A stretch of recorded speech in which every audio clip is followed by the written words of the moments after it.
Lesson එක පටන් ගමු අපිට වෙලාවත් ඉවර නිසා. එතකොට අපි අද කතා කරනවා කිව්වේ අපි දැනට කතා කරලා තියෙන පාඩම් ටික රිවිෂන් එකක් වගේ. ඒ ටික අපි අද කතා කරමු පුළුවන් තරම් දුරට. මොකද ඔයාලගේ එක්සෑම් එක දැන් පස්වෙනිදාට තියෙනවා. ඒකට හැමෝම රෙඩි වෙන්න ඕනි. ඒ නිසා මගේ ස්ක්‍රීන් එක පේනවා ඇති කියලා හිතනවා. අපි ආයෙ පොඩක් ඔයාලගේ නෝට් ටිකත් එක කතා කරගෙන යමු. ඔයාලා ගොඩක් දුරට නෝට් ටික රෙෆර් කරන්න වෙනවා. එතකොට අපේ පළවෙනි එක වෙන්නේ පළවෙනි පාඩම හරි මෙන්න මේක.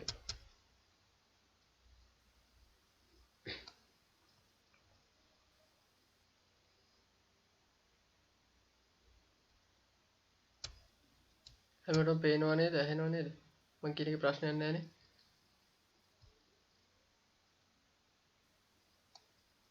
කවුරු හරි ඉක්මනට මැසේජ් එකක් දාන්න බලන්න මේ ඇහෙනවද පේනවද කියන එක. හරි එහෙනම් ප්‍රශ්නයක් නැහැ. හරි.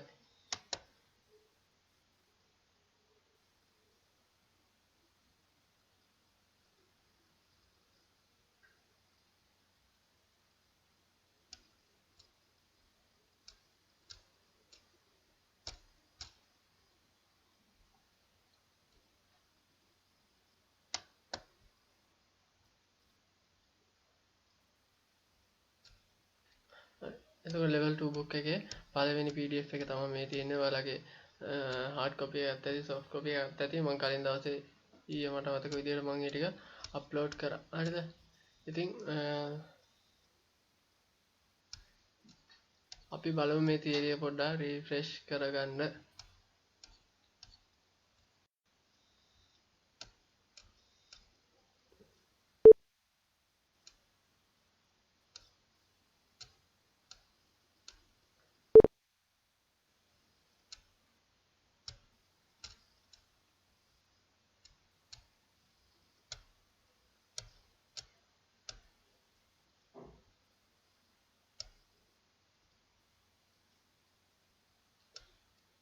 හරි ඉස්සලාම අපිට කතා කරන්න තියෙන මේ raster vector graphics ගැන. මොනවද මේ raster කියන්නේ, මොනවද මේ vector කියන්නේ, ඊට අමතරව මොනවද මේ raster වලට පාවිච්චි කරන application, මොනවද මේ vectors වලට පාවිච්චි කරන application, මොනවද මේවට උදාහරණ කියලා අපි බලමු. හරිනේ. එතකොට මේවා පොඩ්ඩක් කියලා බලන්න ඔයාලත්. මං කියන දේට වඩා දැන් මං කියන දේ අහගෙන ඉන්නකොට ටිකක් ඔලුවට ඇයි ඒක. ඊට පස්සේ ඔයාලා මේක ආයෙ රෙෆර් කරනකොට ඔයාලට මීට වඩා ඒක තේරුම් යයි මේ කියලා බලනකොට. එතකොට ලේසියෙන්ම කිව්වොත් මේ raster vector කියන එක ඔයාලට තේරුම් ගන්න පුළුවන්ම විදිය තමයි මේ කොටු. හරිද? ඒ කියන්නේ ෆොටෝ එකේ quality එක. හරිද? සාමාන්‍යයෙන් අපි ෆෝන් එකකින් ගන්න ෆොටෝ එකක් නැත්නම් අපි ඉන්ටර්නෙට් එකෙන් ගන්න ෆොටෝ එකක්. ඒ වගේ ෆොටෝස් ගොඩක් දේවල් අයිති වෙන්නේ මේ raster ගණයට. මොකද මේ raster ගණයට අයිති වෙන්නේ මේ හැම ෆොටෝ එකක්ම හැදිලා තියෙන්නේ pixel and dots ප්‍රමාණයකින්. ඒ කියන්නේ හැම ෆොටෝ එකක්ම දැන් අපි ගත්තොත් මෙතන උදාහරණයකට ඔයාලට තියෙනවා මේ උකුස්සගේ ඇහැ. උකුස්සගේ ඇහැ දැන් මෙතන උකුස්සා තිබ්බට අපි ඒක zoom කරලා බැලුවොත් උකුස්සගේ කොහේ හරි තැනක් ඒක හැදිලා තියෙන්නේ මෙන්න මේ විදිහට මේ පික්සල් වල එකතුවෙන්. හරිද? ඒ පික්සල් වලට එක පික්සල් එකකට කලර් එකක්, අනිත් පික්සල් එකට කලර් එකක්. ඒ පික්සල් වයිස් කලර් ඇරේන්ජ්මන්ට් එකෙන් තමයි මෙන්න මේ raster කියන images හැදිලා තියෙන්නේ. ඉතින් මේ වගේ quality එක ප්‍රමාණයකට සීමිත වෙනවා. හරිද? එතකොට මේවා quality එක වැඩි වෙන්න නම් මේකේ තියෙන පික්සල් ගාන වැඩි වෙන්න ඕනේ. අපි ෆොටෝ එකක් ගත්තොත් ඒ ෆොටෝ එකේ පික්සල් ගාන අඩු වුණොත් ඒකේ තියෙන quality එක අඩුයි. ඔයාලා මොම දන්නවා ෆොටෝ එකක් එහෙම ඔයාලා share කරගන්නකොට මේකේ ෆොටෝ එකේ quality මදි, මේකේ quality මදි, වෙන එකක් එවන්න, හොඳ quality එකක් එවන්න. ඔයාලා හැමෝම කතා වෙන දෙයක් තමයි මෙන්න මේක. ඉතින් ඒ නිසා මේ resolution එක කියන එක ඔයාලා මේක raster එකක් කියලා නොදැන උනත් ඔයාලා එදිනෙදා ජීවිතේදී මේ දේ පාවිච්චි කරනවා. හැබැයි ඔයාලා දන්නේ මේක raster ද vector ද කියන එක නොදැන ඒ වුණාට ඔයාලා පාවිච්චි කරනවා මට හොඳ ෆොටෝ එකක් එවන්න quality එකක් මේ ගත්ත ෆොටෝ එකේ quality මදි. ඒ හේතුව තමයි අපේ මේ අපි capture කරගත්ත image එකේ මේ තියෙන pixel ගාන මදි වෙන එක. එතකොට මේක අපි measure කරන්නේ කොහොමද? measure කරනකොට අපි කියනවා resolution එක කියලා. ඉතින් මේ රෙසලූෂන් එක වැඩි වෙන්න නම් මේකේ තියෙන පික්සල් ගාන වැඩි වෙන්න ඕනේ. අපි ඕක කවුන්ට් කරන්නේ අපි කියනවා PPI නැත්නම් DPI කියලා. ඒ කියන්නේ මොකද? pixel per inch නැත්නම් display per inch. DPI කියන්නේත් එකම PPI කියන්නේත් මේ එකමයි. එතකොට අපි device එකක් ගත්තත් ඒ device එකේ DPI එක බලන්න ඕනේ නැත්නම් PPI බලන්න ඕනේ. හරිද? අපි ගොඩක් කියනවා DPI කියලාත් කියනවා. හරිද? ඉතින් මේ කෝක පාවිච්චි කරත් කිසි ප්‍රශ්නයක් නැහැ. එතකොට අපි අපේ device එකක් ගත්තා, mobile device එකක් ගත්තත්, අපේ computer device එක computer එකක් ගත්තත් ඒකේ screen එකේ වුණත් pixel සීමිත සංඛ්‍යාවක් තියෙන්නේ. එතකොට අපි දන්නවා අපි කියන්නේ 360 480p 720p 1080p එතකොට 4K 8K ඒ කියන්නේ මොනවද? ඒ කියන්නේ අපේ වීඩියෝ එකේ හැමදේම resolution වීඩියෝ එකේ විතරක් නෙවෙයි වීඩියෝ එක image එක හැමදේම resolution වල තමයි අපි කතා කරන්නේ. ඉතින් ඒ resolution එක ඒ සංඛ්‍යාව වැඩි වෙන ඒකේ තියෙන pixel ගාන වැඩි වෙනවා. pixel ගාන වැඩි වෙනවා කියන්නේ අපේ quality එක වැඩි වෙනවා. ඉතින් හොඳට මතක තියාගන්න මේ raster කියන ඒවා හැදිලා තියෙන pixel වල එකතුවෙන් pixel සහ dot වල එකතුවෙන් හරිද? එතකොට ඊට අමතරව අපිට තියෙනවා මේ vector කියලා එකක්. හරිද? මේවා definition දීලා තියෙනවා. ඒවට උදාහරණ දීලා තියෙනවා JPG, PNG, GIF, BMP, TIFF මෙන්න මේ වගේ ෆයිල් තමයි මේ raster වලට උදාහරණ. එතකොට අපි ෆෝන් එකෙන් ගන්න image එකක් උනත් අපේ එන්නේ JPG නැත්නම් PNG, JPG විදියට තමයි එන්නේ. එතකොට ඊට අමතරව තියෙනවා vector. vector මීට වඩා ගොඩක් වෙනස්. හරිද? vector කියන්නේ vector කියලා නමක් නෙමෙයි. හරිද? හැමෝටම ඇහෙනවද? ක්ලියර්ද මම කතා කරන එක?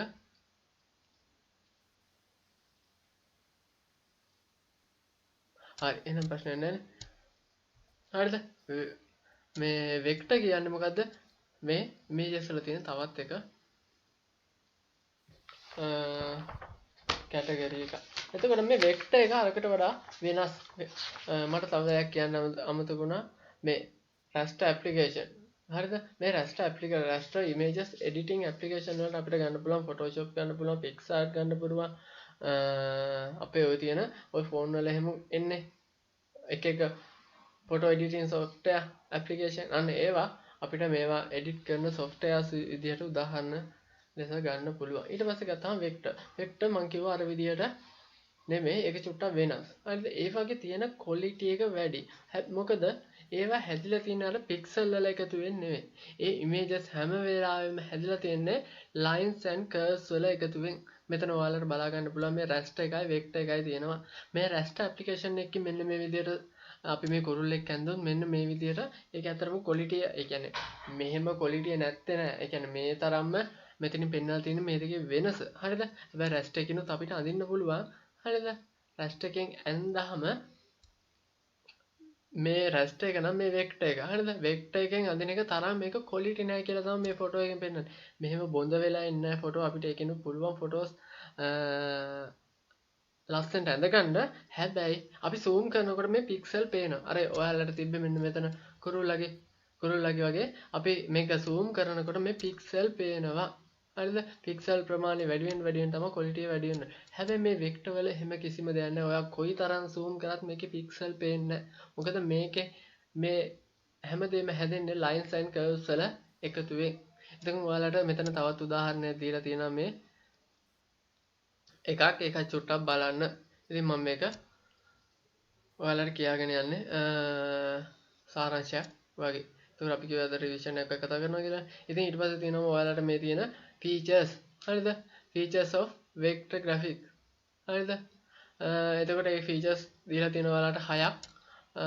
ෆයිල් එක්ස්පෝර්ට් කරන්න පුළුවන්. එක්ස්පෝර්ට් කරද්දි මේ EPS, PDF, SVG කියන PNG මේක එක මේ ෆයිල් ෆෝමැට් වලින් අපිට කැමති ෆෝමැට් එකකින් මේ ෆයිල් එක්ස්පෝර්ට් කරගන්න පුළුවන් මේ vector graphics වල තියෙන images. අපි Illustrator වෙන්න පුළුවන්, Corel Draw වෙන්න පුළුවන්. ඕන එකකින් අපි vector graphic එකක් කරනකොට අපිට පුළුවන් කැමති විදිහකට ඒ එක්ස්පෝර්ට් කරගන්න.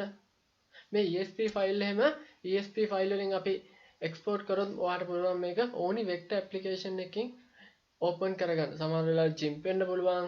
නැත්තම් Illustrator වෙන්න පුළුවන්, Corel Draw වෙන්න පුළුවන්. ඕනි එකකින් ඔයාට මේක ඕපන් කරගන්න පුළුවන්. නැවත නැවත එඩිට් කරගැනීමේ පහසුකම තියෙනවා මේ ෆයිල් එක්ස්පෝර්ට් වලදී. ඊට පස්සේ තියෙනවා images preview එක. අපි මේක එක්ස්පෝර්ට් කරගන්න කලින් අපිට මේකේ preview එකක් බලා ගන්න පුළුවන්. මොකද අපිට අවශ්‍ය විදිහට මේක changes කරගන්න පුළුවන් නිසා අපිට කැමති preview එකක් බලා ගන්න පුළුවන්. ඊට පස්සේ තියෙනවා templates to build image. The designers can make use of public template. හරිද? හරි. මේ කියන්නේ අපිට template එකක් විදිහට මේ images මේ vector designs පාවිච්චි කරන්න පුළුවන්. template කියන්නේ මොනවද? අපි කලින් හදාගෙන තියෙන යම්කිසි ස්ට්‍රක්චර් එකකට මොකක් හරි එක අපිට අවශ්‍ය වෙලාවට ඒක ගන්නවා අවශ්‍ය කස්ටමයිසේෂන් කරලා අපේ ඉමේජස් වෙනස් කරගන්න පුළුවන්. හැබැයි හොඳට මතක තියාගන්න මේවා එක්ස්පෝර්ට් කරාට පස්සේ අපි මේක raster ෆයිල් එකක් විදිහට එක්ස්පෝර්ට් කරාට පස්සේ JPG PNG මොකක් හෝ වේවා ඒ raster ෆයිල් එකක් විදිහට ගත්තට පස්සේ මේ raster ෆයිල් එක අපිට අවශ්‍ය විදිහට එඩිට් කරගන්න බෑ. අර Photoshop එහෙම පාවිච්චි කරලා එඩිට් කරගන්න පුළුවන්. හැබැයි ඔයගේ ප්‍රධාන ඉමේජ් එකට හානියක් වෙනවා. ඒ කියන්නේ ඔයගේ ඉමේජ් එකට ඔයා Photoshop වලින් කරද්දී ඔයගේ මේන් ඉමේජ් එකට ඩැමේජ් එකක් වෙනවානේ. ඉතින් හැබැයි මේ vector application වල එහෙම වෙන්නේ අපිට කැමති විදිහට customization කරගන්න පුළුවන්. ඊට අමතරව image history. අපි ඩිසයින් එක කරගෙන යනකොට මම ඔයාලට කිව්වනේ මොකද්ද Photoshop වල තියෙන image history ඩිසයින් එක කරගෙන යනකොට ඒ application වල මේක vector වලට බලපන්න ඒක application එකේ ඉතින් මේ image history භාවිතා කරලා අපිට අපේ කැමති ඩිසයින් එක අපිට කැමති විදිහට වෙනස් කරගන්න පුළුවන්. අපිට ඕන නම් අපි මේ ටික එපා කියලා හිතනොත් ආයි history එකට ගිහිල්ලා වෙනස් කරගන්න පුළුවන්. ඔයාලා දන්නවා history එකෙන් මොකද වෙන්නේ කියලා. මොකද මේකේ තියෙන history කියන එක කොහොකත් එකයි කොයි software එකේ මොකද්ද image එකේ history අපි බැලුවේ Photoshop වල ඒ වගේම තමයි මේ vector application වල history එකෙන් අපිට අපේ ඩිසයින් එක කැමති විදිහට change කරගන්න පුළුවන්. Typography tools. Typography tools කියන්නේ මේකෙත් තියෙනවා typography කියන්නේ text වලට. හරිද? Typography tools මේක අපිට කැමති විදිහට text එක edit කරගන්න පුළුවන්. ගොඩක් logos හදද්දී ඔයාලා typography designer කෙනෙක් නම් text designer කෙනෙක් නම් හරිද? ඔයාලට පුළුවන් කැමති විදිහට මේවෙන් design කරන්න. මේවෙන් තමයි ගොඩක් දේවල් කරන්නේ. මොකද මේවැ තියෙන pixel නෙමෙයි lines and curves නිසා අපේ image quality එක වැඩි. එතනින් එහාට ගත්තාම image editing feature එකකින් ඉතින් අපිට කැමති විදිහට image එක edit කරගන්න පුළුවන්. අපේ එක clipboard තියෙනවා ඒවට අපි කැමති විදිහට ඒවා change කරගෙන move කරගෙන අපිට කැමති විදිහට customize කරගන්න පුළුවන්. ඉතින් මේ තියෙන උදාහරණ ටිකක් ඔයාලට මම කිව්වේ. හරිද? ඉතින් මේ දේවල් පොඩ්ඩක් බලන්න ඔළුවේ තියාගන්න ඔයාලට exam එකට ඕනි වෙයි. ඊට පස්සේ තියෙනවා who uses vector graphics. කවුද මේ vector graphics use කරන්නේ කියලා. ඉතින් මේක typographers ලා තියෙන logo designers ලා illustrative artists ලා තේරෙනවනේ. ඉතින් typographers ලා කියන්නේ text සම්බන්ධයෙන් මොනවද font editing මොන හරි කරන කට්ටිය. ඊට පස්සේ logo designers ලා නම කිව්ව ගමන් දන්නවනේ logo හදන කට්ටිය. හරිද? එයාලා පාවිච්චි කරන illustrative artists ලා කියන්නේ එක designs කරන අය මේ illustration softwares භාවිතා කරලා. හරිද? ඊට පස්සේ තියෙනවා purpose of vector graphics software. ඒවයි තියෙන කාර්ය. එතකොට මේවයි තියෙන අතරම high quality image එකක් තමයි අපිට හම්බෙන්නේ. මේවයි තියෙන ඒවා ඊට අමතරව file size එක අඩුයි.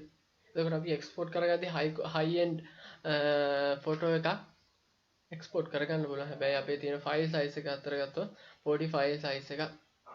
හරිද? file size එකට සාපේක්ෂව high end photo එකක් අපිට export කරගන්න පුළුවන්. ඊට පස්සේ ඉතින් benefit ටිකක් තියෙනවා advantages කියලා දාලා vector graphics වල. එතකොට good quality තියෙනවා scalable vector drawings මොනවද තියෙන්නේ? lazy ඒවා ටිකක් මේකෙන් මතක තියාගන්න. no image distortion තියෙනවා simple to re-edit තියෙනවා simple to re-edit නැවත edit කරන්න lazy හොඳ quality එකක් තියෙනවා. හරිද? easy to create images image හදන්න lazy. මේකෙන් ඉතින් බලලා ඔයාලට පුළුවන් ටිකක් මේ ටික ඔළුවට දාගන්න. මේ තියෙන්නේ මේකේ තියෙන වාසි advantages කියන්නේ වාසි මේකේ අවශ්‍ය දේවල් බලා ගන්න. හරිද? ඉතින් මේ ටික බලා ගන්න ඔයාලට exam එකට එන්න පුළුවන්. ඊට පස්සේ මම ඔයාලට කලින් කිව්වනේ පික්සල් එක කියන්නේ ඉමේජ් එක තියෙන කුඩාම එලිමන්ට් එක. අපි නම්බර් සිස්ටම් වල කතා කරද්දී බිට් එකක් කියලා කිව්වේ. ඒ තියෙන්නේ ඒ නම්බර් සිස්ටම් වල තියෙන කුඩාම එලිමන්ට් එකනේ. ඉතින් ඒ වගේ තමයි මේ ඉමේජ් එකේ තියෙන පොඩිම එලිමන්ට් එක තමයි පික්සල් කියන්නේ. පික්සල් එක තුල තමයි මේ දේවල් අපේ ඉමේජස් හැදෙන්නේ. එතනින් එහාට ගත්තාම අපිට කතා කරන්න තියෙන රෙසොලූෂන් එක. රෙසොලූෂන් එක තමයි අනුව තමයි අපේ ඉමේජ් එකේ ක්වොලිටි එක තීරණය වෙන්නේ. හරිද? ඊට පස්සේ ඉමේජ් රෙසොලූෂන් ගත්තොත් ඔයාලට මේ තියෙන්නේ මේකේ කෙලින් අතර සහ ඒ කියන්නේ සිරස් මොනවාද උස අතර සහ පළ මොකද ඒක කියන්නේ height එකයි weight එකයි කොහොමද ඒක සිංහලෙන් කිව්වොත් දිග පළල. හරිද? දිග පළල තියෙන පික්සල් ගාන තමයි මේ තියෙන. දිග අතර මෙච්චර පික්සල් ගානක් තියෙනවා. පළල අතර මෙච්චර පික්සල් ගානක් තියෙනවා. මේ තියෙන්නේ an image that is to 2048 pixel across by 1536 pixel down. එතකොට ලියන්නේ මේක down contains මේ දාලා තියෙන මේක තියෙන පික්සල් සංඛ්‍යාව. එතකොට මේක වැඩි කරලා ගත්තාම මේ අවශ්‍ය අපේ රෙක්ටැන්ගල් එක අපේ ඒරියා එකට අදාළ පික්සල් ගාන එනවා. හරිද? එතකොට මේක වැඩි කරලා ගත්තාම මෙන්න මෙච්චර පික්සල් ගානක් එනවා. එතකොට ඕක අඟල් වලින් බෙදපුවම අඟලට තියෙන පික්සල් ගාන එනවා. හරිද? ඉතින් පික්සල් ගාන වැඩි වෙන තරමට හොඳයි. ඔයාලට මම කිව්වා මොනවාද Photoshop වල එහෙම images මේවා කස්ටමයිස් කරගන්න විදිය මේ DPI එක නැත්තම් PPI එක ඒ දේවල් අපි කතා කරා. බලමු ඔයාලට ඇහෙනවද පේනවද ප්‍රශ්නයක් තියෙනවද කියලා. 21යි කැඩි කැඩි ඇහෙන්නේ කියලා කියනවා.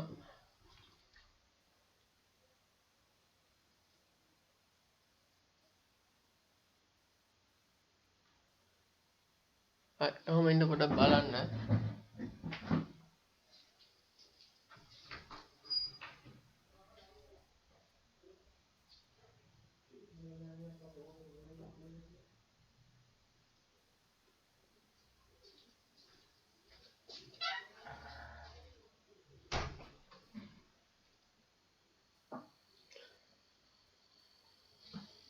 හරි බලමු දැන් ඇහෙනවද නැද්ද කියලා පොඩ්ඩක් මැසේජ් එකක් දාන්න. ඉස්සරහට අපි කතා කරගෙන යනකොට ඉතින් මෙතනත් ඔයාලට මේ ඉමේජස් වල තියෙන මේ එක්සැම්පල්ස් වලින් ඔයාලා තේරුම් ගන්න පුළුවන් DPI එක වැඩි වෙන තරමට ඔයාලගේ image quality එක වැඩි කියන එක. හරිද? ඉතින් මේ තියෙන්නේ image format ටිකක් JPG, GIF, PNG, ESP. ඉතින් මේවා ගැන කතා කරොත් අපි JPG කියන එකේ තේරුම දීලා තියෙනවා. හරිද? Joint Photographic Expert Group කියන එක තමයි මේ JPG කියන එකේ තේරුම. එතකොට ඒක එක්ස්ටෙන්ෂන් එක තමයි .jpg නැත්නම් .jpeg කියන එක. එතකොට මේකෙදි මෙහෙම ෆොටෝ එකක් එක්ස්පෝර්ට් කරද්දී මේකේ තියෙන සමහර ෆීචර්ස් අඩු වෙනවා. මෙතන ඔයාලට දීලා තියෙනවා මේ compression lossy. ඒ කියන්නේ ඔයාලා තියෙන මේ ෆයිල් එකේ තියෙන සමහර data loss වෙනවා. එතකොට size එක පොඩි වෙනවා. හැබැයි සමහර data lost වෙනවා. ඉතින් මේවා web වලට වගේ ගොඩක් suitable කියලා තියෙනවා. web PowerPoint non professional printing වලට එහෙම emails වලට එහෙම මේවා භාවිතා කරනවා කියලා දීලා තියෙනවා. හරිද? ඊට පස්සේ මේවා Adobe Photoshop, GIMP වගේ software වලින් මේවා edit කරගන්න පුළුවන් කියලා පහසුකම දීලා තියෙනවා. ඉතින් මේවා web වලටත් අපි අපේ editing වලටත් මෙන්න මේ වගේ දේවල් වලට පාවිච්චි කරනවා.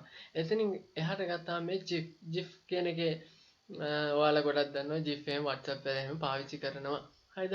මේවා කියන්නේ GIF කියන්නේ මේ graphic interchange format කියන එක තමයි මේ GIF කියන එකේ තේරුම. GIF කියන්නේ මෙන්න මේ අකුරු ටික මේ වචනේ මෙන්න මේ වචන වල මුල් අකුරු අරගෙන තමයි GIF කියන එක හැදලා තියෙන්නේ. GIF කිව්ව ගමන් හැමෝම දන්නා පොඩි ඇනිමේෂන්. හරිද? පොඩි ඇනිමේෂන් කෑලි වලට තමයි අපි GIF කියලා කියන්නේ.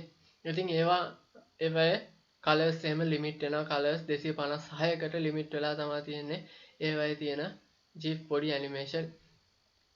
හරිද? ඒකේ දීලා තියෙනවා මේව පොඩක් කියලා බලන්න. compression without loss of quality එක හානි කරන්නේ නැතුව quality විනාශ කරන්නේ නැතුව මේවා compress කරලා තියාගන්න පුළුවන්. ඔයාලා web වල අතරන් දැකලා තියෙනවා.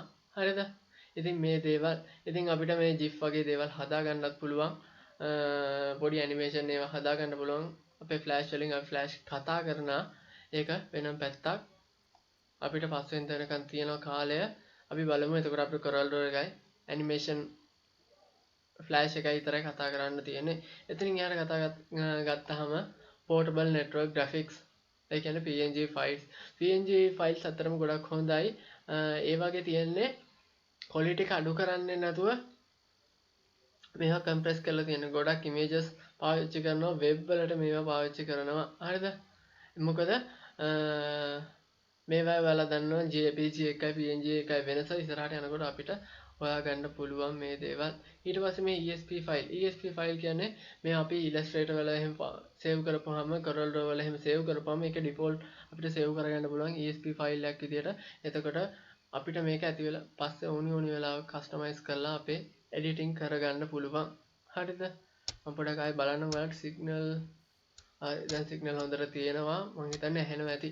කිසි ප්‍රශ්නයක් නැතුව. හරිද? vector art වලට මෙන්න මේ ESP file පාවිච්චි කරනවා. හරිද? එතකොට ESP කියන්නේ අපිට ඕනි software එකකින් බොහෝ වෙලාවට open කරගන්න පුළුවන් මේ vector application වලින්. හරිද? එතකොට Illustrator වල අපි පාවිච්චි කරන්නේ extension එක තමයි .ai කියන එක. එතකොට ඒක එහෙම ඊට පස්සේ මේකේ තියෙනවා raw format එක ගොඩක් වෙලාවට කිසි edit එකක් කරලා නැහැ. මේක හැබැයි මේවා raw format වලින් ගහද්දී අපේ තියෙන image එක quality එකත් වැඩි. ඊට අමතරව මේකේ තියෙන detail ප්‍රමාණය වැඩි. හරිද? මම raw format වලට උදාහරණයක් කිව්වොත් සමහර DSLR කැම තියෙනවා. මෙතන මේ බලන්න මේකේ තියෙනවා digital SLR කැමරා කියලා. මේක digital SLR කැමරා කියන එක මේ D එකත් මේ ටික අයින් කරලා D එක දාගන්න. එතකොට ඔයාලට තේරෙයි. හරිද? ඒ කියන්නේ DSLR කියන එක තමයි තියෙන්නේ. ඒවයි මේ raw format එකෙන් ගහන්න පුළුවන්. raw format එකෙන් ගහද්දි මෙන්න මේ විදිය extension ටිකක් තියෙනවා. ඒ දේවල් සමහර වෙලාවට මම පාවිච්චි කරලා නැහැ. මේ .raw එකෙන් නම් පොඩ්ඩක් පාවිච්චි කරලා තියෙනවා. image ගන්නකොට. එතකොට එයාලා ඒවයි තියෙන metadata ප්‍රමාණයත් වැඩි. ඒ කියන්නේ metadata කියන්නේ data about data. දත්තවල දත්ත. හරිද? එතකොට මේ දේ පොඩ්ඩක් මතක තියාගන්න metadata ප්‍රමාණයත් වැඩි. මේවයි තියෙන data quality එකත් වැඩි. මේවයි information වැඩි අනිත් ඒවාට වඩා. හරිද? ඊට පස්සේ මේ SVG කියන්නේ මේ අපි වෙබ් සම්බන්ධයෙන් පාවිච්චි කරන එකක්. හරිද? ඒකත් මතක තියාගන්න. හරිද? ගොඩක් ඒවා XML කියන වෙබ් පාවිච්චි කරද්දී ඔයාලට දැනගන්න ලැබෙයි මේ XML කියන එක XML ෆයිල් එකක් විදිහට තමයි මේවා යූස් කරනවා. SVG ෆයිල් ඒක වෙබ් සම්බන්ධව යන ෆයිල් එකක්. මේවා තමයි මතක තියාගන්න මේ image format එකක් තමයි අපි කතා කරේ. එතනින් එහාට කතා කරොත් අපිට වැදගත්ම දෙයක් තමයි මේ RGB colors එකයි CMYK colors. මතක තියාගන්න මේ CMYK color එකයි RGB color එකයි RGB colors Illustrator වලට CMYK Corel Draw වලට Illustrator වලට කියලා එකක් නැහැ. අපිට කැමති එකකට මේක පාවිච්චි කරන්න පුළුවන්. අපි මේ මතක තියාගන්න අපි Illustrator Corel Draw වගේ software එකකින් දෙයක් කරනකොට ඒවා අපි ගොඩක් කරන්නේ printing purpose එකක් එක්ක. ඒ කියන්නේ අපි මේක print කරන්න. මම ඔයාලට කියවනේ RGB colors හැදිලා තියෙන්නේ මෙන්න මේ colors තුන එකතු වෙලා. ඒ කියන්නේ මෙයාලගේ තියෙන color හැම එකක්ම හැදෙන්නේ මේ red, green, blue කියන colors තුනේ combination එකත් එක්ක තමයි. එතකොට colors ප්‍රමාණය limited වෙනවා. ඊට වඩා මේ CMYK කියන එක හැදෙන්නේ මේ මෙන්න මේ colors හතර එකතු වෙලා. හරිද? cyan එකයි magenta, yellow, black කියන colors එකතු වෙලා තමයි. එතකොට මේකේ තියෙන colors ප්‍රමාණයත් වැඩි. අනිත් එක printing image එක print කරන්න ගන්න නම් අනිවාර්යෙන් අපි CMYK වලින් තමයි හදන්නේ. එතකොට vector graphics වලදී CMYK තමයි ගොඩක් දුරට පාවිච්චි කරන්නේ. ඒ වුණාට අපිට CMYK ම පාවිච්චි කරන්න ඕනි කියලා නියතයක් නැහැ. අපිට මේක RGB colors වලින් උනත් පාවිච්චි කරන්න පුළුවන්. හරිද? මේකේ තියෙන colors ප්‍රමාණයත් වැඩි මේ CMYK එකේ. එතකොට කලර්ස් quality එක වැඩි. ප්‍රමාණයට වඩා මේකේ quality එක වැඩි. හරිද? ඉතින් ඊට පස්සේ මෙතනින් ඔයාලට දාලා තියෙනවා මොකද්ද? JPG එකයි PNG එකේ වෙනස. ඔයාලට අපි මේක කරලා බැලුවා මොනවද මේ JPG කියන්නේ මොනවද PNG. JPG එකේදී වගේ නෙමෙයි PNG එකේදී background එක අයින් කරලා තමයි අපිට දෙන්නේ. එතකොට අපේ වැඩ ටික කරගන්න ලේසි. එතනින් එහාට අපිට තියෙන Photoshop කතා කරන්න. Photoshop කියන්නේ මොකද්ද? raster images editing software එකක්. ඉතින් මේකෙන් අපිට පුළුවන් images edit කරගන්න. ඉතින් අපි කරා මේක ඉතින් ඔයාලා බලා ගන්න මොනවද මේ තියෙන්නේ. මෙන්න මේක ඇවිල්ලා tool bar එක අපි කියනවා මේක menu bar එක, option bar එක, panels. හරිද? ඉතින් මේ ටික තමයි basic එකේ අපේ basicම menu එක ගත්තොත් මේ dashboard එක වගේ ගත්තොත් තියෙන්නේ. එතනින් එහාට තමයි ඔයාලා දැනගන්න ඕනේ මේ tools ටික. ඉතින් මෙන්න මේ tools ටික චුට්ටක් බලා ගන්න. සමහර විට ඔයාලට මේ tools දීලා මොකද්ද මේ tool එක කියලා නම් කරන්න හරිද? ඉතින් මේ tools ටික මෙතන දීලා තියෙනවා marquee tool එක, move tool එක, lasso tool එක, quick selection එක තියෙනවා. මේක ඇතුලේ තියෙන එක චුට්ටක් බලන්න magic tool එක ඒකත් තියෙනවා. හරිද? මෙතන crop tool එක තියෙනවා, eyedropper එක තියෙනවා, brush and path tool එක තියෙනවා. හරිද? සමහර වෙලාවට මේක චුට්ටක් නම් මතක තියෙන්නේ නැති වෙයි. ඒ වුණාට ඔයාලා නම එහෙම කටපාඩම් කරන්න නම බලලා ඔයාලා මේ tool එක බලනවට වඩා චුට්ටක් ඔයාලට තේරුම් ගන්න පුළුවන්. image එක බලලා නම බැලුවොත් image එක බලපුවම ඔයාලට තේරුම් ගන්න පුළුවන් මේක ඊටස් එකක් තියෙන්නේ. එහෙනම් අපි ඒකට සමාන නමක් තමයි ඇත්තේ. ඉතින් මොකද මේ හැම graphic නෙමෙයි මේ හැම software එකක්ම හදන්නේ user friendly වෙන්න. ඉතින් මිනිස්සු එදිනෙදා පාවිච්චි කරන වචන පාවිච්චි කරන එක තමයි අපි user වචන ඒවට තියෙන symbols ඒවට තියෙන design පාවිච්චි කරනපුවා user friendly එක වැඩි. ඉතින් මේ දේවල් ඔයාලට දැක්කහම කියන්න පුළුවන් සමහර දේවල්. ඉතින් මෙතන කාචයක් තියෙනවා. ඒක දැක්කහම ඔයාලට කියන්න පුළුවන් මේක zoom කරන්න. අපි කාචෙන් කරන්නේ මොකද්ද කියලා දන්නවා zoom කියලා. එතකොට අන්තිමට ඉතින් zoom කියන වචෙන් දාලා tool කියන zoom කියන වචෙන් දාලා අවසානයේ tool කියලා දාන්න තමයි තියෙන්නේ. ඉතින් මෙතන hand tool එක තියෙනවා, foreground color එක තියෙනවා, background color තියෙනවා. හරිද? ඉතින් මේ tools ටික බලා ගන්න. pen tool එක සමහර දේවල් අපිට පාවිච්චි කරන්න බැරි වෙන්නේ නැති. හරිද? මේ text එක තියෙනවා. text tool එක, blur tool එක, eraser එක, paint එක, මේක gradient එක තියෙනවා, paint bucket එක කියලා කියනවා අපි. gradient colors තියෙනවා මේක ඇතුලේ. ඊට පස්සේ brush එකේ history එක තියෙනවා. මේ ටික චුට්ටක් බලා ගන්න. මේ ටික ඔයාලට බොහෝ දුරට අනිවාර්යෙන් exam එකට මේව නම් කරන්න. ඉතින් මෙතනින් එහාට ගත්තාම තියෙන අපිට practical session මේ දේවල් ඉතින් ඔයාලා කරපු දේවල් පොඩ්ඩක් මතක් කරගන්න මේවා මෙන්න මේ විදිහටනේ කරේ කියන එක මෙතන තියෙනවා new file එකක් හදාගන්නේ කොහොමද කියලා. හරිද? ඒ දේවල් චුට්ටක් බලා ගන්න. මෙතන අපි කතා කරා මේ දේවල් මේක size එක image size එක customize කරගන්නේ කොහොමද කියන එක. ඒ දේවල් පොඩ්ඩක් බලා ගන්න. හරිද? colors වෙනස් කරගන්නේ කොහොමද? RGB colors වලට දාගන්නේ කොහොමද? CMYK colors වලට දාගන්නේ කොහොමද? ඉතින් මේ දේවල් තියෙනවා. මේ වලට තවත් උදාහරණයක් RGB colors වලයි CMYK colors වලයි වෙනස. අතරම CMYK colors වලින් print එක ගත්තොත් අතර මාරම ලස්සනයි. ඔයාලා අරන් බලන්න CMYK වලින් එකක් edit කරපු ගමන් laser print එකක් ලස්සනයි මාරම විදියට. හරිද? ඉතින් මේවා පොඩ තියරි ඒවා ඉතින්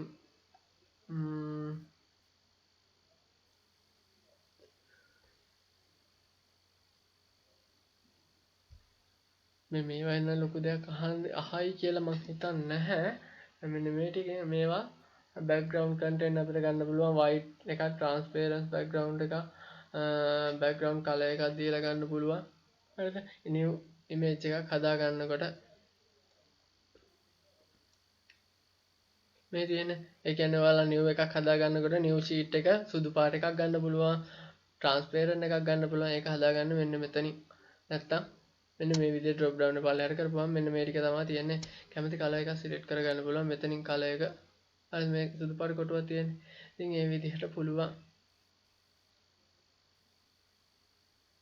හරිද? මෙන්න මේ කැටගරිස් ටික චුට්ටක් බලා ගන්න. මේ තියෙනවා A කියන කැටගරි. ඒ කියන්නේ මේක කොහෙවත් දාලා නැහැ කියලා. හරිද? පොඩි printing mistake එකක් ඒක ගණන් ගන්න එපා. එතකොට A කියන්නේ මේක selection tools තියෙන්නේ A කියන එකේ. එතකොට මේ B කියන එකේ තියෙන්නේ crop and measuring tools ටික. හරිද?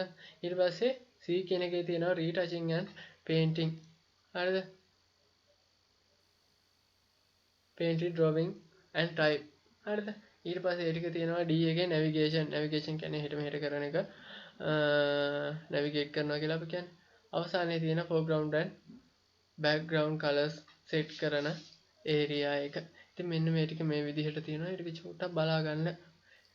ඊට අමතරව මේ tools සම්බන්ධයෙන් කියලා තියෙනවා පොඩ්ඩක් ඒවත් බලන්න.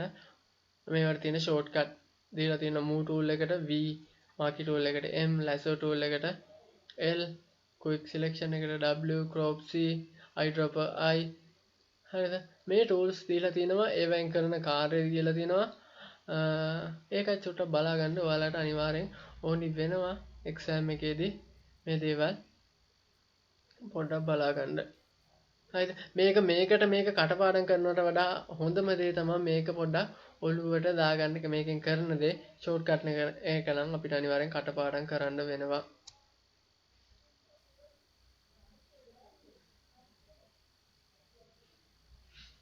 හරිද?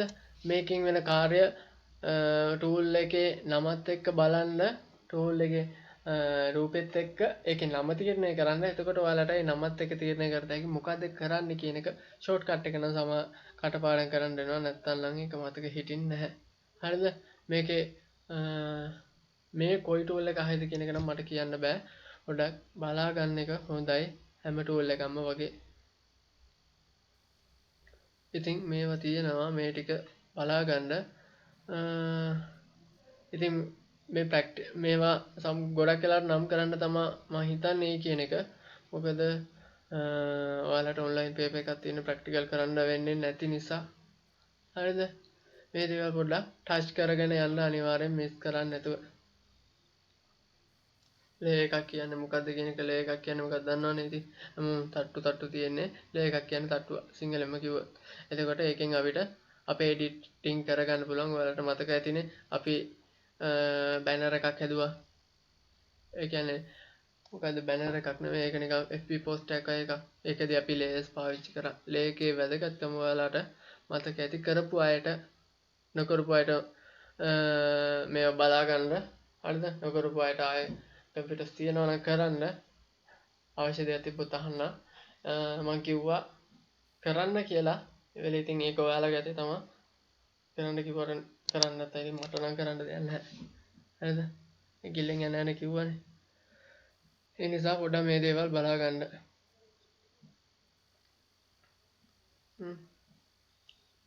මේ ප්‍රැක්ටිකල් පාත් එක ලොකුවට ප්‍රැක්ටිකල් වල මේකේ තියෙන ඩෙෆිනිෂන් පාඩම් කරන්න ඕනේ. නිකන් ප්‍රැක්ටිකල් ටික ඔළුවේ තියාගන්න. මේක තියරි වලින් අහයි කියලා තියෙන ටික චුට්ටක් බලා ගන්න. මේ ඔපැසිටි එක අඩු කරන එක, මේ දේවල් ෆිල් කරන එක එහෙම ඒවා පොඩ්ඩක් බලා ගන්න.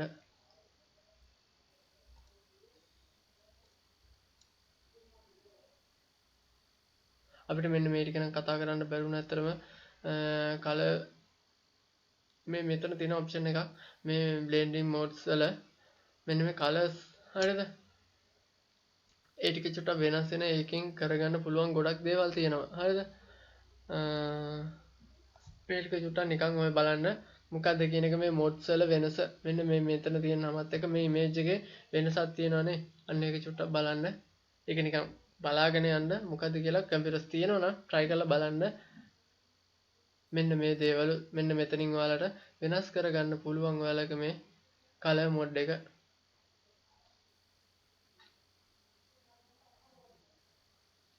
මේ දේවල් නම් ඔයාලට කරගන්න පුළුවන් ලොකු දෙයක් නෑ. ඉමේජ් දෙකක් දාගත්තා එක්ක opacity එක අඩු කරා.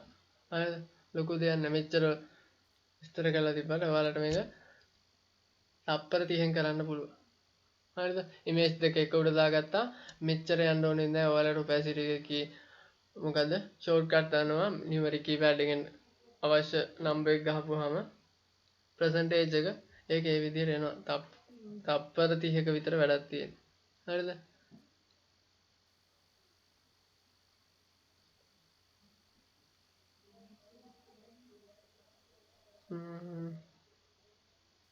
මේක ඇවිල්ලා ලේයර් ලින්ක් කරන එක ලින්ක් කරපුවාම ඒ කියන්නේ මේ ලේයර්ස් එකට ජොයින් කරන්න පුළුවන්. හරිද? ඊට පස්සේ තියෙනවා layer style add කරන්න පුළුවන්. අර blending option වලට ගිහිල්ලා layer style add කරන්න මෙන්න මේ fx කියන එකෙන් මේ layer mask එකක් දාගන්න පුළුවන්. ඒ කියන්නේ layer mask එක අපිට අර color mode එක තමයි පොඩ්ඩක් යන්නේ. හරිද? මේක අපිට කතා කරලා අපි මේ delete button එක දන්නවා, new layer එකක් දාගන්න විදිය දන්නවා. ඊට අමතරව අපේ තියෙන මේ layers group කරන්න පුළුවන්. මේ තියෙන group icon එක. හරිද? මේක ඇතුළට දාපුවම ඒ ඔක්කොම එක group එකක් වෙනවා. එතකොට අවශ්‍ය ටික select කරලා control G ගැහුවොත් මේක group වෙනවා. හරිද? ඉතින් නැත්නම් group එකක් හදලා මෙන්න මෙතන තියෙන group icon එක group එකක් හදලා ඒක ඒ folder එක ඇතුළට move කරන්න ඒකිනුත් ඔයාලගේ අවශ්‍ය select areas ටික අවශ්‍ය layers ටික group වෙනවා. මේ දේවල් අපි කතා කරා මතකනේ. මෙන්න මේ marquee tool එකෙන් එහෙම crop කරන විදිය. ඊට පස්සේ මේ lasso tool එකෙන් තියෙනවා lasso එක, polygon එක, magnetic lasso එක. මේවල් එකකට එකක් වෙනස් තුනේ කොහොමද කියන එක අපි කතා කරා. හරිද? magic tool එක, quick selection tool එක, ඒ දේවලුත් අපි කතා කරා. මොනවද මේක චුට්ටක් touch කරගෙන යන්න අනිවාර්යයෙන්. ඒකේ තියෙන තියරි කියවන්න ඕනේ පොඩක් ඒක රිෆ්‍රෙෂ් කරගන්න මොකද්ද වෙන්නේ කියන එක තියරි එක කටපාඩම් කරන්න ඕනේ නැහැ. crop tool එක එහෙම තියෙනවා. හරිද? මේක හැම තියෙන 100%ක්ම අපිට කවර් කරන්න බෑ. එකපාරට ඔලුවට දාගන්න බෑ. ඒක කොහොමත් කරන්න පුළුවන් දෙයක් නෙමෙයි.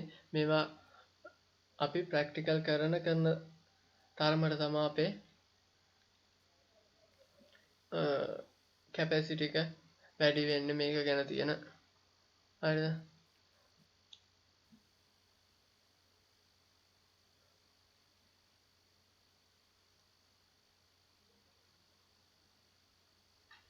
Photoshop තියෙන අය මෙන්න මේ දේ try කරලා බලන්න.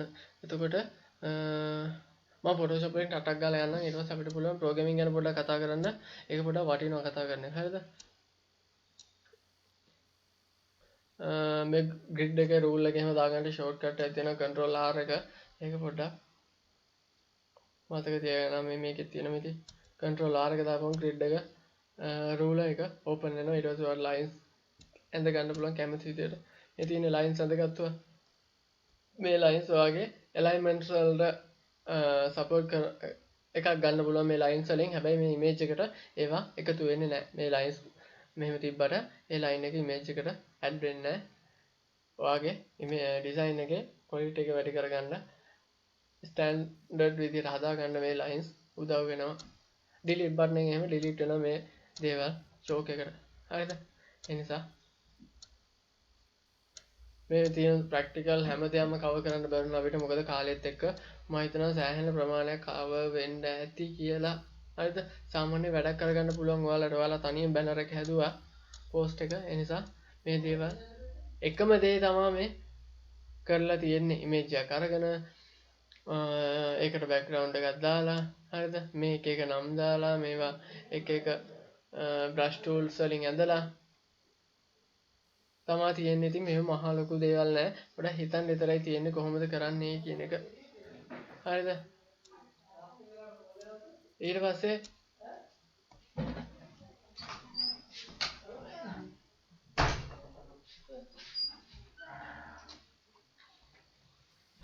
අනේ අපි ඊට පස්සේ යම් ප්‍රෝග්‍රෑමින් වලට ඔයාලට ප්‍රෝග්‍රෑමින් වල අසයින්මන්ට් එකක් දුන්නා. ඒක චුට්ටක් ගොඩක් අයගේ වැරදි අඩුපාඩු තියෙනවා. හරිනේ? ඒ නිසා අපි යම් ප්‍රෝග්‍රෑමින් වලට ඔයාලගේ අවසාන එක තමයි මේ ප්‍රෝග්‍රෑමින් තියෙන්නේ. බලමු අපි තව දවසක් දාගමු මේ අපි කරපු ටික කතා කරන්න මේ විදිහට. ප්‍රෝග්‍රෑමින් වලට මම තව ටිකක් උදාහරණ ටිකකුත් හොයාගත්තා ඔයාලට දෙන්න ලේසි උදාහරණ ටිකක්. හරිද? ඉතින් ප්‍රෝග්‍රෑමින් වල ප්‍රධානම දේ තමයි බේසික්ම අපි ප්‍රෝග්‍රෑමින් එකක් කරන්න යනකොට software එකක් හදනකොට software development වලට යනකොට අපිට ප්‍රධානම දේ තමයි අපි මේකේ තියෙන ප්‍රශ්නේ විසඳන විදිය තමයි මේ flow chart එක. flow chart එකෙන් තමයි අපි තියෙන ප්‍රශ්නේ විසඳන්න තියෙන ප්‍රධානම මූලිකම ක්‍රමය. ඉතින් මේක graphically representation එකක්. හරිද?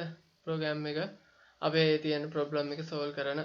හරිද? ඊට අමතරව මේක විතරක් නෙමෙයි අපිට තියෙනවා ER diagram,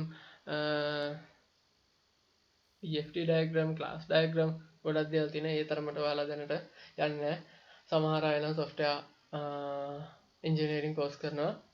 ඒ වගේ අනිවාර්යෙන් මේ දේවල් ඔයාලට තියෙනවා මේ diagram හැම දෙයක්ම බලන්න. එතකොට ඒ කට්ටිය බලන්න මම කිව්ව දේවල් ඔයාලට පාවිච්චි කරන්න වෙනවා අනිවාර්යෙන්. හරිද? මේ ෆ්ලෝ chart එකෙන් කරන්නේ තව ප්‍රශ්නයක් විසඳන විදිහ step by step. එතකොට මේකේ තියරිය නම් මම ටක් ගාලා කියාගෙන යන්නම්. මේ කම්පියුටර් ප්‍රෝග්‍රෑම් මේ දේවල් නම් අවශ්‍ය නැහැ. අපි කතා කරන්නේ කම්පියුටර් ප්‍රෝග්‍රෑමින් මොනවද කියන්නේ, මොනවද මේ කම්පියුටර් ලැන්ග්වේජ් එක කියන්නේ. මේ දේවල් නැතුව මම පොඩ්ඩක් මේ හරියට යන්න. එතකොට මේ software එකක් develop කරනකොට මේකේ තියෙන stages 6ක්. හරිද? මේ stages 6 හොඳට මතක තියාගන්න. හරිද? මේ stages එහෙම ඔයාලට අහන්න පුළුවන්. planning තියෙනවා. ඉස්සෙල්ලා software එක plan කරන්න ඕනේ. ඊට පස්සේ design කරන්න ඕනේ. මේ ER diagram, flow chart වලින් එහෙම. ඊට පස්සේ මේවා implement කරන්න ඕනේ. කැමති language එක තෝරගෙන මේවා code කරන්න ඕනේ. එතකොට උදාහරණ ටික දීලා තියෙනවා Java, Python, C++. මේ software ටිකක් තියෙන මේ languages ටිකක් තියෙන languages මම කියවා 1000 ගණක් විතර තියෙනවා කියලා. 1000 ගණන්ට වැඩි. හරිද? ඉතින් ඒකෙන් famous languages තියෙනවා. ඉතින් මොනවාද කියලාත් හොයලා බලන්න ටිකක්. හරිද? ඊට අමතරව මේ compiling කියන එක ඔයාලට උදාහරණයක් දීලා තියෙනවා. මොකද්ද මේ compiling කියන්නේ? අපි language එකකින් type කරන code එක, source code එක object code එකක් විදියට convert වෙන එක තමයි මේ program එකේදී වෙන්නේ. අපිට අවශ්‍ය දේවල් කරගන්න එකනේ කරන්නේ program එකකින්. ඒ program එකේදී අපි එක languages පාවිච්චි කරාට ඒ language එකෙන් කරන්නේ අපිට machine language එක අමාරු වෙන පාවිච්චි කරන එක බිඳුවෙන් වලින් අපිට system ලියන්න හරි අමාරු වෙන එක වෙනම ඉගෙන ගන්න ඕනේ වෙනම subject එකක්. ඒ නිසා හැමෝටම machine language එක බැරි නිසා ඒකෙන් වැඩ ගන්න තමයි මේ programming languages තියෙන්නේ. programming languages වල වෙන දේ තමයි මෙතන පොඩි උදාහරණයක් විදිහට දීලා තියෙන්නේ. ඒ language එක source code එක කියන්නේ any language. හරිද? ඔයා use කරන any language එකක් ඒක දීලා තියෙන translate කරන object code එක කියලා. object කියන්නේ ඔයාලගේ machine language එකට තමයි මේක convert වෙන්නේ. හරිද? ඉතින් ඊට පස්සේ testing යනවා. software එක testing කරගෙන යන්න ඕනේ. ඉතින් මේ software එක හරිද අපි ඔක්කොම requirements achieve කරලා තියෙන්නේ. ඒ වගේ දේවල්. ඉතින් එහාට deployment අපි software එක release කරනවා. එයාලා documentation එක එක්ක ඊට පස්සේ release කරාට පස්සේ maintenance යනවා අනිවාර්යෙන් මේ system එකේ. එතනින් එහාටත් features add වෙන්න පුළුවන්. හදපු features වල errors එන්න පුළුවන්. මොනවා එයාලගේ users ලාට මේ පොඩි ප්‍රශ්න තියෙන්න පුළුවන්. ඒ වලට help එකක් විදිහට මේ maintenance කියලා කාලයක් එයාලත් එක්ක company එකත් එක්ක agreement එකත් එක්ක එයාලා වැඩ කරගෙන යනවා. ඊට පස්සේ මේ software එකක් හදන්න අපි මේ stages පාවිච්චි කරන අපි මේකට කියන SDLC කියලා. ඒ කියන්නේ software development life cycle කියලා. ඉතින් මෙන්න මේ තියෙන stages ටික අපි කතා කරපු ටිකමයි. සමහර මේ තියෙන්නේ වචන පොඩ්ඩක් වෙනස් වෙන්න පුළුවන්. ඒ වුණාට අර කතා කරපු stages 6ම තමයි තියෙන්නේ. හරිද? මේ software development life cycle උත් එක methodology වලට වෙනස් වෙනවා. ඉතින් planning, analyzing, designing, implementation, testing and maintenance කියන අපි මේ කතා කරපු ටිකම තමයි වචන විතරයි වෙනස් වෙලා තියෙන කරන කාර්ය එකයි. හරිද? මෙන්න මේ SDLC එක methodology වලට වෙනස් වෙනවා. ඒ කියන්නේ software එකක් හදනකොට ඒ හදන ක්‍රම වෙනස් වෙනවා. ඒ කියන්නේ සමහර අය requirement ටික ඔක්කොම එකවර ගන්නවා. ඊට පස්සේ design එක ගහනවා. ඊට පස්සේ implement කරලා මේක coding කරලා මේක test කරලා මේක deploy කරලා දානවා. ඉතින් මෙන්න මේ කාර්යයන් ටික එක methodology වල එක විදිහයි. හරිද? ඉතින් agile එක කරන්නේ කොටසක් අරගෙන ඒක ඉවර කරනවා. ඊට පස්සේ ඒක launch කරනවා. ඒ කියන්නේ deploy කරනවා කියන එක තමයි launch කරනවා කියන්නේ. ඉතින් මේ වචන විතරයි පොඩ්ඩක් වෙනස් වෙන කරන කාර්ය එකයි. ඊළඟ තව කොටසක් ගන්නවා. ඉතින් මේ වගේ තව methodology තියෙනවා. waterfall 2 එක තියෙනවා. spiral එක තියෙනවා. ඉතින් ඒ වගේ දේවල් තියෙනවා. ඊට පස්සේ මේ algorithm එක කියන්නේ මොකක්ද කියලා තියෙනවා. basic ම දේ තමයි algorithm එකක් කියන්නේ. step by step අපිට තියෙන problem එකකට solution එකක් දෙන එක. හරිද? algorithm එකක් කියන්නේ අන්න ඒක. ඉතින් ෆ්ලෝ chart ගැන කතා කරන්න තියෙන්නේ. එතනින් එහාට ෆ්ලෝ chart වල ඔයාලා මතක තියාගන්න ඕනි මෙන්න මේ symbols ටික. හරිද? මේ symbols ටික මතක තියාගන්න අනිවාර්යෙන්. හරි කට්ටියම ඉන්නවනේ. මේ symbols ටික මතක තියාගන්න. symbols ටික මතක තියාගත්තී ඔයාලට වැඩක් කරගන්න පුළුවන් 1 2 3 4 5 6යි. මෙන්න මේ උඩ 6 විතර මතක තියාගත්තත් ඔයාලට වැඩක් කරගන්න පුළුවන්. මේ යට 3 යටම තියෙන off page එකයි predefined එකයි annotation එකයි නැති වුණත් කමන්නේ. ඒක මතක තියාගන්න. මම කියන්නේ අමතක කරන්න පාඩම් කරන්න එපා කියලා. ඒ ටිකත් මතක තියාගන්න. ඉතින් මේ flow charts අඳිනකොට මේ symbol වලින් මේ ඊතල වලින් තමයි flow data flow වෙන එක lines වලට පෙන්වන්නේ. මේ ඊතලෙන් මෙන්න මේ විදිහට පොඩි ඊතල වලින් පෙන්වන්න ඕනි. ඔයාලට තඩි ඊතල ඇඳලා ඒවා පාට කරලා එක එක පාට දාලා එහෙම පෙන්වන්න එපා. මෙන්න මේ විදිහට lines තනි ඉරක් වෙන්න ඕනි. මේ flow lines data flow lines. හරිද? ඒ නිසා තඩි ඊතල දාන්න එපා. ඔයාලගේ assignment එක මේකෙන් පස්සේ පුළුවන් නම් වැරදි කියලා හිතනවා නම් ඔයාලා බලන්න වැරද්දක් තිබුණොත් හදලා එවනවා නම් එවන්න මේ සතිය ඉවර වෙන්න කලින්. ඊට පස්සේ ටර්මිනල්ස් කියලා තියෙනවා. මේක ඇවිල්ලා අර ඉලිප්ස් ආකාර රවුමක් මෙහෙම ඇඳත් කමන්නේ පොඩ්ඩක්. රවුම අර ඉලිප්ස් ආකාරයට ඇඳත් කමන්නේ. එන්ඩ් එකයි ස්ටාර්ට් එකයි. හරිද? මේ විදිහටම මුළු හතර රවුම් වෙලා වනින්නේ නැහැ. අර ඉලිප්ස් ආකාර විදිහට ඇඳත් ප්‍රශ්නයක් නැහැ. ඊට පස්සේ ප්‍රොසෙසිං එක තියෙනවා. ප්‍රොසෙසිං එකට කොටුවක්. හරිද? ඊට පස්සේ ඉන්පුට්ස් අවුට්පුට් වලට තියෙනවා මේ මේකට කියන්නේ සමාන්තරා මොකද්ද දන්නේ එක සමාන්තරාශ්‍රාකාර ඍජු කෝණයක්ද අන්න එහෙම එකක්. හරිද? ඉතින් ඒ විදිහට තමයි මේ තියෙන්නේ. ඒක පාවිච්චි කරන්න මෙන්න මේ සිම්බල් එක මට හැමදාම ඔකේ නම මතක වෙනවා. හරිද? ඊට පස්සේ ඩිසිෂන් එකක් ගන්න මෙන්න මේ ඩයමන්ඩ් එකක් එක හැඩේ තියෙන්නේ අලුව කැටේ හැඩේ පාවිච්චි කරන්න. ඊට පස්සේ කනෙක්ටර්ස් පාවිච්චි කරද්දී පොඩ්ඩක් මතක තියාගන්න කනෙක්ටර්ස් හරි අවශ්‍ය තැනදී විතරක් පාවිච්චි කරන්න. හරිද? මේ data lines එකට join වෙද්දී මේ connectors භාවිත කරන්න ඒකත් අනවශ්‍ය විදිහට පාවිච්චි කරන්න එපා. ඊට පස්සේ off page කියන්නේ ඊළඟ page එකට අපි මේක අඳිනවා නම් අඳින්න ඕනේ උඩ ඉඳන් පල්ලෙහාට නැත්නම් වම් පැත්තේ ඉඳන් දකුණු පැත්තටනේ අපේ data මොකද්ද flow chart එක අඳින්න ඕනේ. ඉතින් ඒක ඒ විදිහට අදිදී ඊළඟ page එකට යද්දි මෙන්න මේ symbol එකක් පාවිච්චි කරන්න ඕනේ. මේකෙන් group කරන්න පුළුවන් ඊළඟ එකේ. ඊට අමතර flow chart එකට වෙනත් information අපිට add කරන්න ඕන නම් මේක සම්බන්ධයෙන් මොන හරි දේවල් ලියන්න ඕන නම් මෙන්න මේ විදිහෙන් annotation කියන මෙන්න මේ symbol එක පාවිච්චි කරන්න. සමහර විට මේ symbols ටික අහන්නත් පුළුවන් ඔයාලට. ඒ නිසා මේ ටිකත් පාඩම් කරගන්න. අනිවාර්යයෙන් flow chart අඳිනවා නම් flow chart වල තුනක් තියෙනවා. flow chart අඳින්න sequential එකයි selection එකයි iteration එකයි. sequential කියන්නේ එක දිගට ගලාගෙන යන එක. selection කියන්නේ ඒක මැදදී අපිට තීරණයක් ගන්න තියෙනවා. යම්කිසි තීරණයක්. selection එක කියන්නේ යම්කිසි තීරණයක් ගන්න තියෙනවා. iteration කියන්නේ අපිට looping කියන්නේ නැවත නැවත සිදු වෙනවා. හරිද? ඉතින් මේ loop වර්ග කීපයක් තියෙනවා මේකේ. selection sequential එක මේ විදිහට තියෙනවා. උදාහරණයකට එක්ක selection එක මේ විදිහට තියෙනවා. if එක තියෙනවා, if else එක තියෙනවා, switch එක තියෙනවා. switch එක කියන එකයි නෙවෙයි if else එකයි වෙන්නේ එකම දේ. හැබැයි ඒක අපි ප්‍රෝග්‍රෑමින් වලදී ලියද්දි පොඩ්ඩක් වෙනසක් තියෙනවා. හැබැයි වෙන්නේ එකම දේ selection එකක්ම තමයි. හරිද? selection එක මෙන්න මේක. එතනින් එහා ගත්තාම repetition එකට ඔයාලට උදාහරණ ටිකක් දීලා තියෙනවා. නැවත නැවත වෙන එක while එක do while එක for එක කියලා ටිකක් දීලා තියෙනවා. loops කියන්නේ නැවත නැවත සිදු වෙනවා කියන එක. repetition iteration looping කිව්වත් කිසි ප්‍රශ්නයක් නැහැ. හරිද? මෙන්න මේ විදිහට තමයි ඒ ටික එන්නේ. මේවා අඳිද්දී අපිට ඕනි විදිහට අඳින්න බෑ. ඒක හොඳට මතක තියාගන්න. සමහර අයගේ වැරදි තිබ්බ නිසා මම කියන්නේ මේ දේවල් ටික ගැන මම කතා කරන්න යන්නේ. ඔයාලා පොතේ තියෙන නිසා මේ දේවල් ගැන අපි කතා කරා. අපි අලුත් ටිකක් තියෙනවා. ඒ ටික ගැන කතා කරමු. තව විනාඩි 20ක් තියෙනවා. හරිද? ඊට පස්සේ අපි මේක graphically කරපු ගන්නේ flow chart කියන්නේ. ඊට පස්සේ අපිට කතා කරන්න තියෙන්නේ මේ pseudocodes කියන එක. හරිද? pseudocodes මේක ඇවිල්ලා textual representation. ඒ කියන්නේ text වලින් කරන representation එක නැවත ඉදිරිපත් කිරීම. හරි? ඉදිරිපත් කිරීම එතකොට text වලින් තමයි මේ අපේ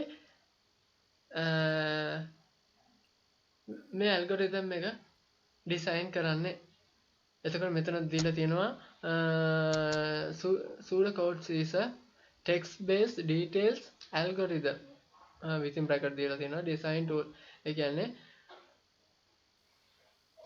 algorithm එකක් textual algorithm එකක් තමයි මේ pseudocodes කියන්නේ. මේකෙත් අපිට මතක තියාගන්න අපිට කැමති විදිහට කැමති දෙයක් කරන්න බෑ. මේකෙත් තියෙනවා නීති රීති. හැම දෙයක්ම නීති රීති තියෙනවා. අපි ඒ rules and regulation වලට යටත් වෙලා තමයි මේකේ තියෙන දේවල් කරන්න ඕනි. නැත්තම් අපිට ඉතින් නැත්තම් මේ එක ලයින් එකේ කමාදදා හරි ඉරිගගා හරි වෙන් කර කර ලියලා දාන්න පුළුවන් නේ. හරිද? මේ පිළිවෙලක් තියෙන ඒ පිළිවෙලට ඒ අවශ්‍ය විදිහට ඒ දේවල් කරන්න ඕනි. අපි බලමු ඊළඟට මම උදාහරණ ටිකක් හොයාගෙන තියෙනවා. ඒ ටිකත් එක්ක කොහොමද වෙන්නේ කියලා මේ flow chart එකයි දෙකම තියෙනවා pseudocode එකයි. මේකේ වැඩ වෙන්නේ කොහොමද කියලා බලමු. හරිද? ඒකට යන්න කලින් මම ඔයාලට හරි කවන්න දැනට එකට යමුකෝ. WordPress ගැන කතා කරන්න වෙලාව මදි. අපි ඊළඟ දවසේ මොනවද දාගමු. මොකද අපිට ෆ්ලෑෂ් වලට යන්නත් තියෙනවා. අපේ අනිත් software එක Corel Draw වලටත් යන්න තියෙනවා. හරිද?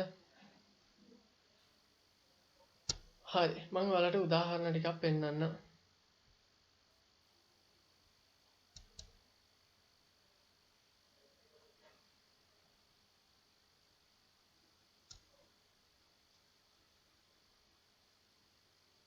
එන්නකොට වෙලා එයා මගේ ප්‍රශ්නේ මේ Windows වල මේ images view කරන එකේ ප්‍රශ්නය. හරි. මේ තියෙන්නේ sequential. හරි. මේ තියෙන්නේ sequential flow chart එකක්. ඒකකුයි pseudocode එකකුයි. හරිද? හරි. එතකොට මොකද මේ sequential එකේ වෙන්නේ එක දිගට ගලාගෙන යන එකනේ. හැමෝටම ප්‍රශ්න නැතුව පේනවනේ.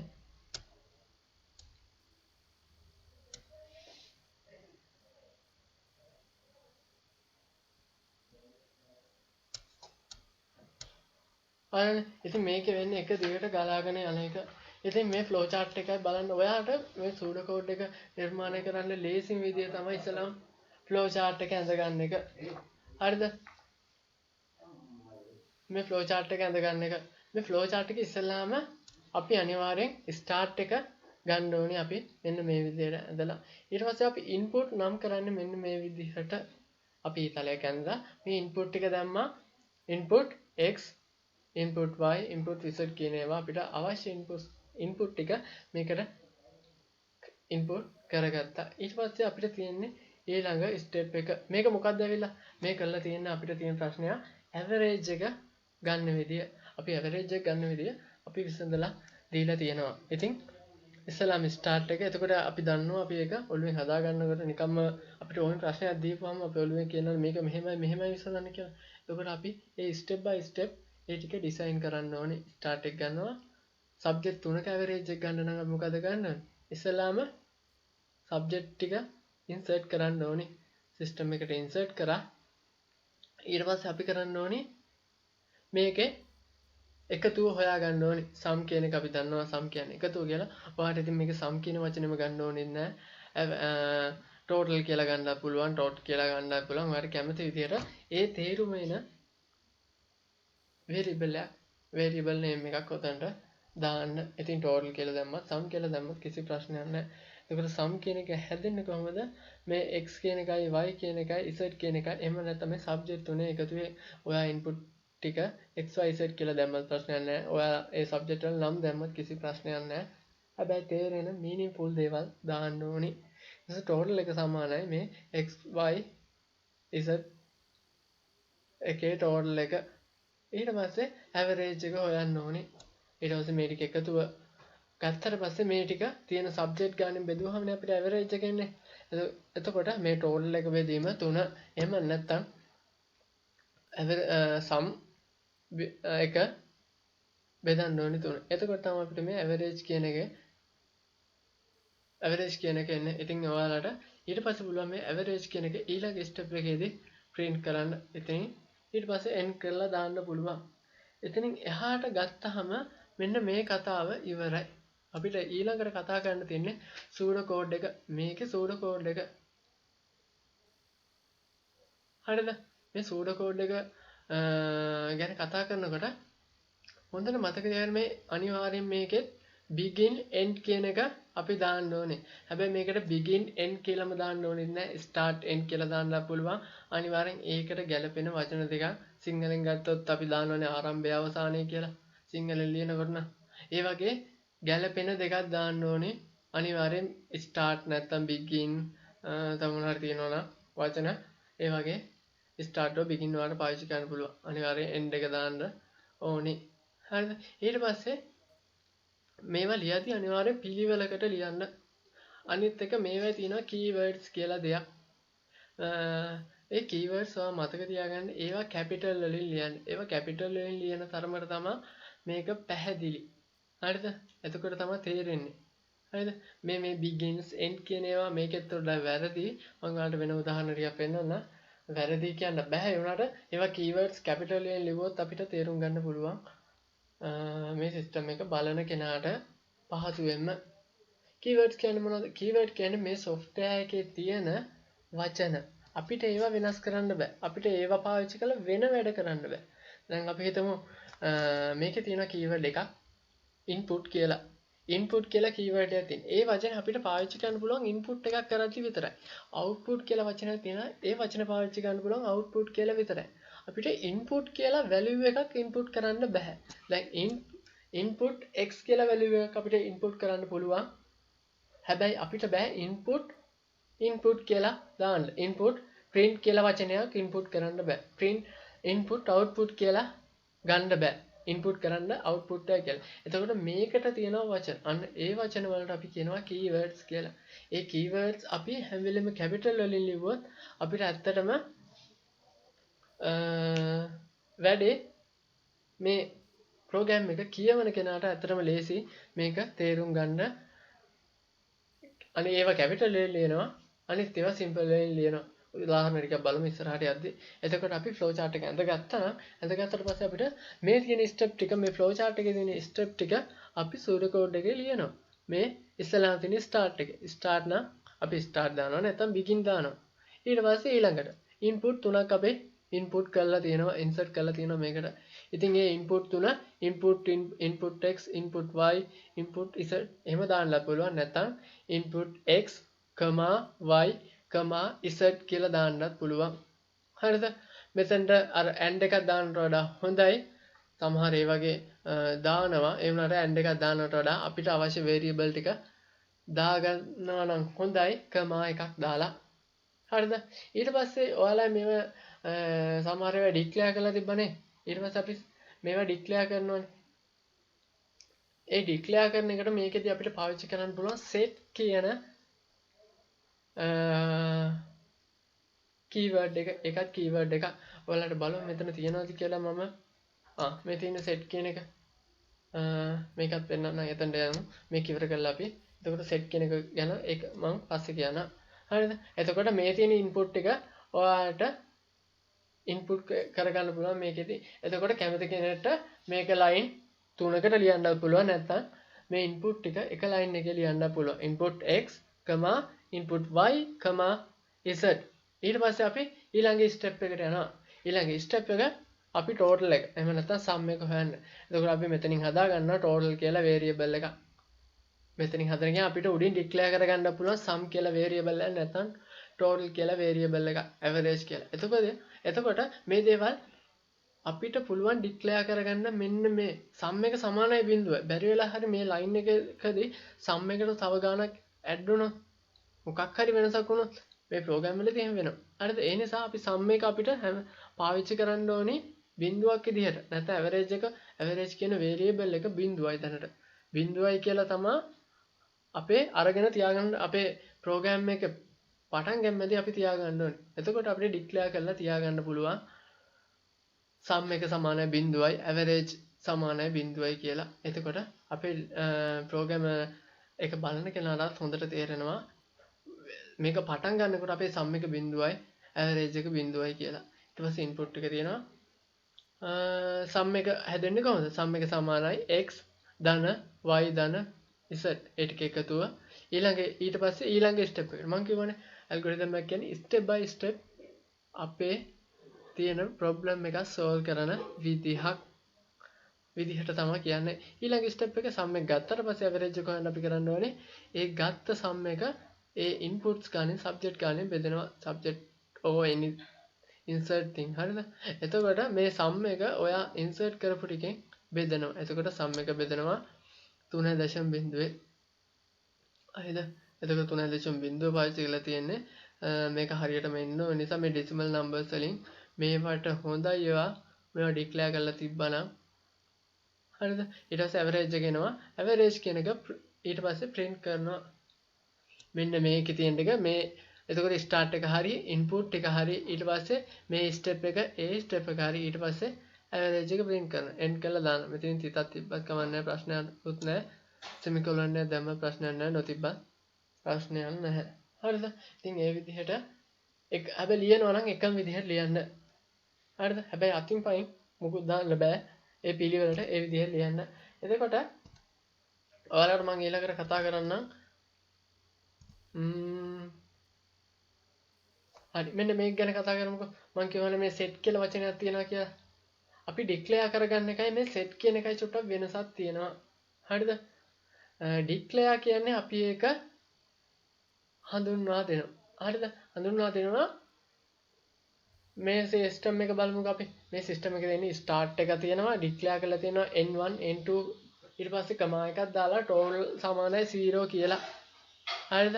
මෙහෙම ටිකක් ඩික්ලෙයාර් කරගෙන තියෙනවා මේ flow chart එකේදී. මේ process එකක් වෙලා තියෙනවා. ඊට පස්සේ ඒ ටික input වෙනවා. input 1 කියන එක input වෙනවා. sorry number 1 number 2 කියන එක input වෙනවා. ඊට පස්සේ total එක බිඳුව වෙන තැනට total එක හැදෙනවා number 1 number 2 කියන එක n1 n2 කියන එක එකතු වෙලා ඊට පස්සේ total එක output කරලා තියෙනවා. ඊට පස්සේ end කරලා තියෙනවා මේ flow chart එක. මෙතනදී මෙන්න මේ total සමානයි 0 කියන එක මොන හරි නැත්නම් total සමානයි 1 නැත්නම් අපි යම් කිසි variable එකක් declare කරනකොට මේ වගේ වචනයක් declare කරනකොට ඒක යම් කිසි සංඛ්‍යාවකට ඒක equal කරනවා නම් අනිවාර්යෙන් මතක තියාගන්න ඔයා ඒක මෙන්න මේ විදිහට pseudo code එකේදී set කියලා පාවිච්චි කරන්න. හරිද?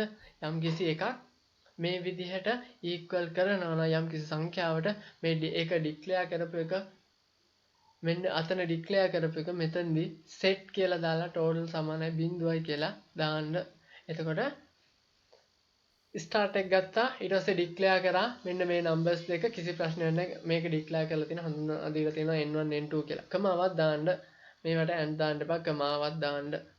ඊට පස්සේ ඒ step එක හරි ඊට පස්සේ මොකද කරන්නේ මේ total කියන එක set කරා. මේ බිඳුව total කියන එක සමානයි බිඳුව සමානයි total ඒ කියන්නේ total කියන එක මේ බිඳුවට සමාන කරා. එතකොට total කියන එක පාවිච්චි කරලා පල්ලෙහාදී පාවිච්චි වෙන්නේ බිඳුවයි කියලා. එතකොට මේ set කියන keyword එකෙන් මේ තද කළු පාටින් තියෙන මේ කළු පාටින් තියෙන keywords. හරිද? start එක මේක end එක නෑ. හරිද? end එක දාගමු. හරිද? එතකොට මේ විදිහට පිළිවෙලට ලියන්න සූර කෝඩ් ලියද්දී මේවා capital එකෙන් ලියන්න අනිත් ඒවා simple එකෙන් ලියන්න. හරිනේ? අනිත් එක මේ numbers වල මේ declare කරන ඒවාට මේ n1 n2 කියලා දෙනවට වඩා චුට්ටක් අතරම meaningful names දෙන්න ඒක ඔයාලට වැදගත් වෙයි. අනිත් එක ලේසි වෙයි සූර කෝඩ් එක හදාගෙන යද්දී නැත්නම් අනිත් කියවන කෙනාට අතරම තේරුම් ගන්න ලේසි වෙයි. මේ පොඩි ඒවා නෙමෙයි දිග සූර කෝඩ් එක ලියන්න ගත්තොත් උඩ කියපු එක මේ n1 n2 කියන එක අතරම තේරුමක් නැහැනේ. හරිද? ඊට වඩා meaningful ඒවා දාලා තියෙනකොට දිග ඒවා දාන්න එපා. meaningful short variable names use කරන්න. ඊට පස්සේ input වලට capital දාගත්තා n1 n2 input කරා total එක ගත්තා. total කියන එක calculation එක ඊළඟට අපේ මේ part එක total එක සමානයි n1 n2 ඊට පස්සේ output කරා total එක මෙතනින් end කරා. ප්‍රශ්නයක් නැහැ. අන්න ඒ විදිහට ඔයාලගේ flow chart ලියන්න. අපි ඉස්සෙල්ලා කතා කරේ sequential එකනේ. sequential එකට පස්සේ අපිට තියෙනවා ඊළඟට iteration. එහෙම නැත්නම් මොනවද? looping. එහෙම නැත්නම් අපි කියනවා repetition කිව්වා, looping කිව්වා. අනිත් එකට අපි කියනවා මටත් එනවා පොඩ්ඩක් අමතකයි. හරිද? irritation. හරිද? irritation කියන එක ඉතින් මේ කෝක කිව්වත් මේකේ වෙන්නේ sorry හරිද? ඒක සම්බන්ධ නෙමෙයි මේ කතා කරන්නේ මේ සිලෙක්ෂන් එක. හරිද? ලූපින් සම්බන්ධ එක නෙමෙයි මේක. මම ඊළඟ එක කරන්න. ලූපින් ටක් ගාලා අපි කරමු විනාඩි 5ක් තියෙනවා. එතකොට ඊළඟ එක තමයි මේ ෆ්ලෝ chart එකේ සුඩු කරන අඳින ඊළඟ එක තමයි මේ selection structure එක. එතනදී if එක වෙන්න පුළුවන්, if else එක වෙන්න පුළුවන්, switch එක වෙන්න පුළුවන්. මෙන්න මේවා තමයි අපිට selection කරන්න තියෙන structure. එතනදී අපි පාවිච්චි කරන්නේ මේ if else එක තමයි මේ pseudo code වලටයි flow chart වලටයි ඒක තමයි අපිට පාවිච්චි කරන්න තියෙන හොඳම structure solution එක. ඒකෙදි බලමු මෙන්න මේ තියෙන ඔයාලට දුන්නා වගේ exam mark ගන්න එකක්. මේ දාලා තියෙන symbol එක බලන්න මේ symbol එක එහෙම අනිවාර්යෙන් වැදගත් වෙනවා. ඒ දාන එක මේ ලියලා තියෙන විදිහ අනිවාර්යෙන් මේ yes කියන එක වැදගත් වෙනවා. මේ no කියන ඒවා වැදගත් වෙනවා. නැත්තම් මෙතනින් හැරුවා මේක yes දාලා මෙතනින් හැර මොකුත් තිබ්බේ නැත්තම් අපි දන්නේ මොකද්ද වෙන්නේ කියලා. මොකද්ද ඊළඟ step එක කියලා. step by step solving a problem. ඒක තමයි algorithm එක කියන්නේ. හැම වෙලෙම මතක තියාගන්න මේ step හැම එකම define කරන්න ඔයා. හරිද? මේ තියෙන grade එක හොයන එක start කරලා තියෙනවා declare කරලා තියෙනවා m කියලා එකක්. ඊට පස්සේ m කියන්නේ marks කියලා. m කියනකට වඩා අතරම marks කියලා දැම්මොත් පැහැදිලි. ඊට පස්සේ input කරලා තියෙනවා මේ m කියන එක. m කියලා මේ විදිහටම යනවා marks කියන එක තමයි m කියලා අරන් තියෙන්නේ. හරිද? තේරෙන්න meaningful names ගන්න ඔයාලා ගන්නකොට. ඊට පස්සේ මේ input කරපුවක 70 පාට වැඩි නම් output කළා yes නම් output a double quotation ඇතුළේ දාලා තියෙනවා. ඊට පස්සේ මේ symbol එක use කරලා දෙනවා no නම් 70 පාට වැඩි නැත්නම් ඊළඟ step එකට එනවා 60 පාට වැඩි නම් b 55 පාට වැඩි නම් c කියලා දීලා තිනවා. ඊට පස්සේ එහෙම නැත්නම් no කියලා දීලා තියෙන අවසාන step එක fail කියලා දීලා තියෙනවා. 55ට අඩු ඔක්කොම 55ට අඩු හෝ සමාන 55ට සමානව වැඩි ඔක්කොම C. එතන 55ට අඩු ඔක්කොම fail. එතකොට 54 fail 55 pass. හොඳට මතක තියාගන්න equal දැම්මොත් equal greater than and equal දැම්මොත් දෙකම දැම්මොත් මේක greater than equal දෙකම දැම්මොත් 55ට C හම්බ වෙනවා. 55ට වැඩි 56 වුණත් C හම්බ වෙනවා. මෙතන equal නැතුව greater than එක විතරක් දාලා තිබ්බොත් 55 අයිති වෙන්නේ fail. 56 තමයි pass. එතකොට ඔයාලට greater than ද equal ද දාන්න කියන එක ඔයාලා තීරණය කරන්න ඕනේ ඔයාලගේ ප්‍රශ්නෙත් එක්ක. ප්‍රශ්නේ කොහොමද දීලා නැත්නම් ඔයාලට 55 ඔයාලා equal දැම්ම ප්‍රශ්නයක් නැහැ. ප්‍රශ්නේ දෙන විදිහත් එක්ක බලන්න සමානද නැත්නම් ඊට වැඩි විතරද කවුන්ට් කරන්න ඕනේ කියලා. බොහෝ වෙලාවට මේ greater than equal එකම use කරනවා. ඊට පස්සේ else එක මෙතනින් හොඳට මතක තියාගන්න මේ if a if b if c එහෙනම් else එක f. ඊට පස්සේ මේ ටික මේ points ටික ඔක්කොම එකට එකතු කරලා end කරලා දානවා එක end point එකකින්. ඉතින් ওই විදිහට අපි ඒක pseudo code එකකින් ලියන්න ගත්තොත් ඉස්සලාම අපි start කරනවා ඊට පස්සේ declare කරනවා m කියලා නැත්නම් marks කියලා. ඊට පස්සේ ඒ declare කරගත්ත එක input කරගන්නවා. ඊට පස්සේ අපි ලියනවා මේ බලන්න මේ ලියලා තියෙන පිළිවෙල. අන්න ඒ විදිහට පිළිවෙල අනිවාර්යෙන් ලියන්න ඕනේ. මේකේ තියෙන මේ අකුරු මේ if එක අඳුර ගන්න තමයි ඔයාලට දීලා තියෙන්නේ මේ නිල් පාටින් ලියලා තියෙන්නේ මේ කළු පාටින් ලියලා තියෙන output. හරිද? එතකොට ඒ අකුරු capital වලින් ලියන්න. මේ නිල් පාටින් තියෙන ඒවා මේ කළු පාටින් තියෙන ඒවා capital වලින් ලියන්න ඔයාලට අඳුර ගන්න පුළුවන් ඉන්න තමයි පාට දෙකකට තියෙන්නේ. එතකොට if අපි බලනවා ඉස්සලාම බලන අපි කලින් කතා කරන්නේ මේවා ඉස්සලාම highest value එක check කරන්නේ නැයි කියලා. හරිද? එතකොට if mo marks greater than or equal 75 එහෙනම් then මේකෙදි yes කියලා මෙතනට ගන්න එක තමයි then කියලා ගන්නෙ. then එහෙනම් output කරනවා අපි double quotation ඇතුලේ a කියන එක. එහෙම නැත්තම් else if කියන්නේ එහෙම නැත්තම් අපි බලන 70 පාට වැඩි නැත්තම් ඊළඟ step එකට යනවා. step by step. එතකොට else if එහෙම නැත්තම් 60 පාට වැඩිද බලනවා. එහෙනම් b. එහෙම නැත්තම් ආයෙත් else if එක. 50 පාට වැඩි නම් C. ඊට පස්සේ 55ට වැඩි නම් C එහෙම නැත්තම් හරිද? එහෙම එකක්වත් නැත්තම් මේ එකක්වත් නැත්තම් අපි අන්තිමේට else කියලා පාවිච්චි කරනවා. හරිද? මේ එකක්වත් නැත්තම් else output fail. ඊට පස්සේ end එක දාන්න අනිවාර්යයෙන් end if එක දාන්න සමාවෙන්න මේ start කරපු if එක end කරලා දාන්න end if කියන keyword එක use කරලා ඊට පස්සේ end කරලා ඔයාලගේ flow chart එක අදාළ pseudo code එක ඉවර කරන්න පුළුවන්. එතනින් එහාට ගත්තොත් ඔයාලට තියෙන්නේ repetition එක. repetition එක කියන්නේ නැවත නැවත සිදු වෙනවා. හරිද? හරිද? නැවත නැවත සිදු වෙනවා. අන්න ඒ කියන්නේ එකම ක්‍රියාවන් නැවත නැවත සිදු වෙනවා. මොකද්ද? මේක අපි උදාහරණයක් මේ කියලා බලමු. මේකේ දෙනවා මෙතනින් ඉස්සලාම start එක කරන් තියෙනවා. ඊට පස්සේ declare n කියලා තියෙනවා. n සමානයි 1යි කියලා මෙතන set කරගෙන තියෙනවා. හරිද? මෙතෙන්දී මේ process එකක් කරලා තියෙන්නේ එකට සමාන කරලා තියෙනවා. මෙතනින් insert කරනවා value එකක් n කියලා. මෙතන තියෙනවා අපේ value එකක් n කියලා. ඒක n සමානයි 1ට process කරලා මේකට insert කරගන්නවා. මෙන්න මේ decision එක අපිට ගන්න තියෙන්නේ. මේ තියෙන සංඛ්‍යාව අපේ මේ loop එක ඇතුළට දානවා. එතකොට අපිට ඕන මෙතනින් insert එකක් දාන්න මේ input එකක් දාගන්න පුළුවන්. හරිද?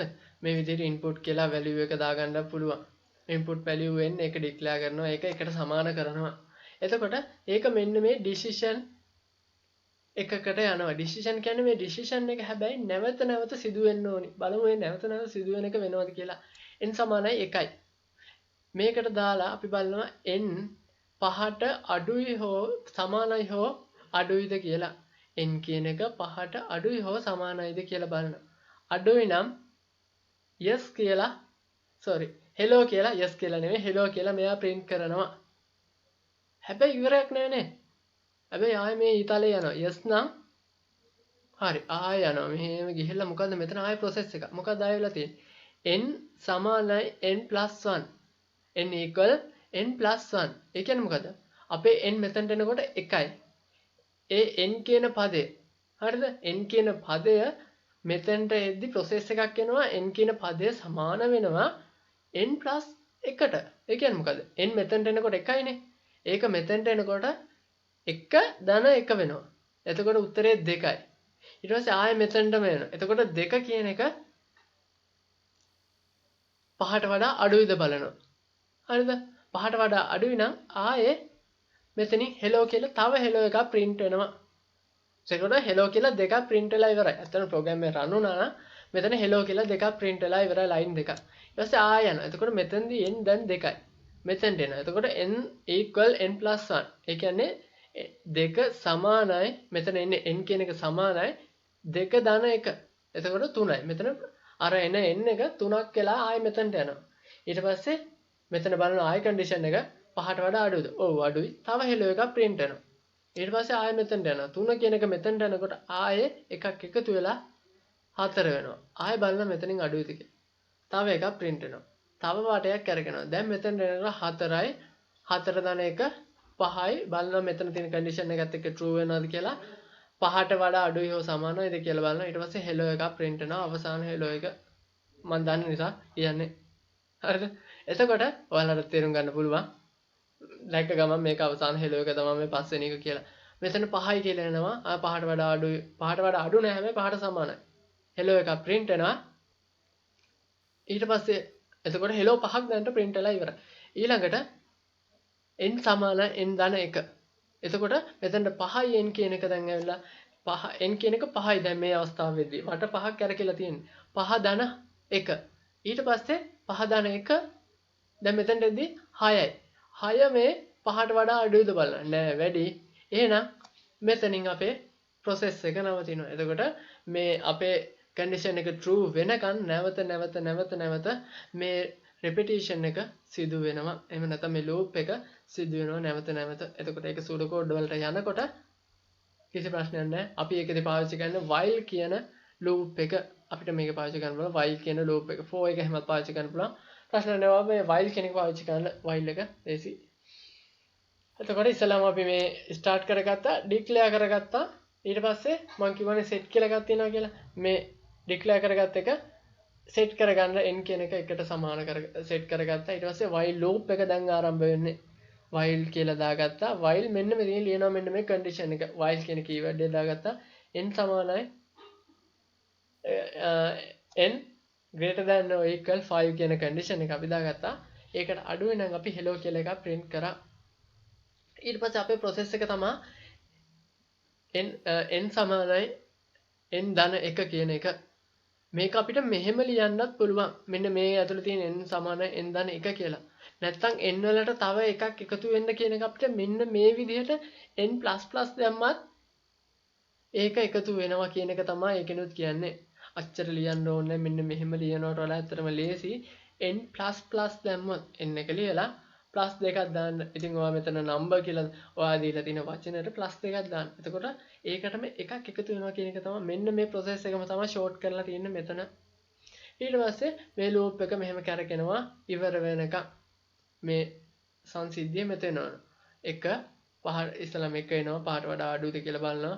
hello කියලා print වෙනවා. එකක් එකතු වෙනවා. මේ කැමති දෙකෙන් එකක් දාන්න. එකක් එකතු වෙනවා. ආයේ මේක කරකිනවා මේ විදිහට පස් වතාවක්. අවසානයේ end කරන එකලා while එක end කරලා දානවා. මේක end කරලා දාපුවම අපිට තියෙන එක ඉවරයි. ඉතින් ඔන්න ඔය ටික තමයි අපිට selection sequential selectional repetition කියන flow chart එකයි pseudocode එකයි මෙන්න මේ විදිහට තමයි තියෙන්නේ. දැන් බලන්න ඔයාලා කරපු assignment එක හරියද මොනවාද අඩුපාඩු තියෙන්නේ කියලා. හරිද? ඒ නිසා බලන්න මේක check කරලා අදට lesson එක